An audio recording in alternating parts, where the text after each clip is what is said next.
解放军东部战区发布声明称，17日，东部战区出动作战舰艇、反潜机、歼击机等多军种力量，在台湾岛西南、东南等周边海空域组织联合火力突击等实兵演练。东部战区发言人石毅说，近期美台频频勾连挑衅，发出严重错误信号，严重侵犯中国主权，严重破坏台海和平稳定，已成为台海安全风险的最大祸源。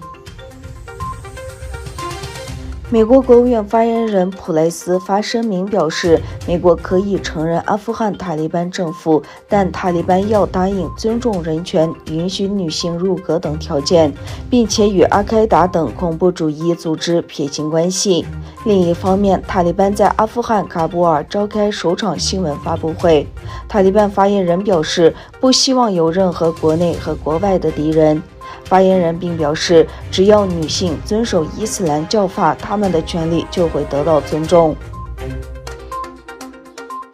韩国和哈萨克斯坦举行首脑会谈。对韩国进行正式访问的哈萨克斯坦总统卡西姆托卡耶夫表示，愿意与韩国合作开发本国的自然资源。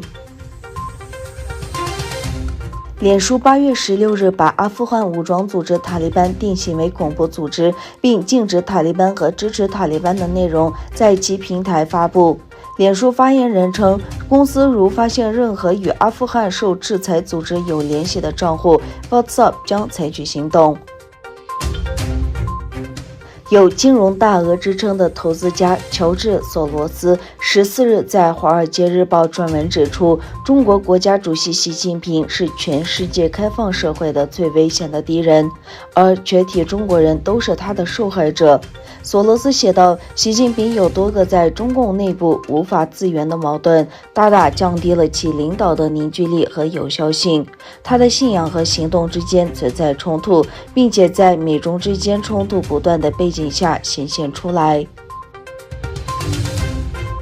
土耳其外长表示，积极看待塔利班发出的信息。土耳其外交部长恰乌什欧卢表示，我们想说，我们积极看待塔利班到目前为止在阿富汗发出的信息，我们将继续支持阿富汗的经济发展、稳定、和平与安宁。土耳其共和国中央银行与乌兹别克斯坦共和国中央银行签署了谅解备忘录，以发展两国在中央银行问题上的合作。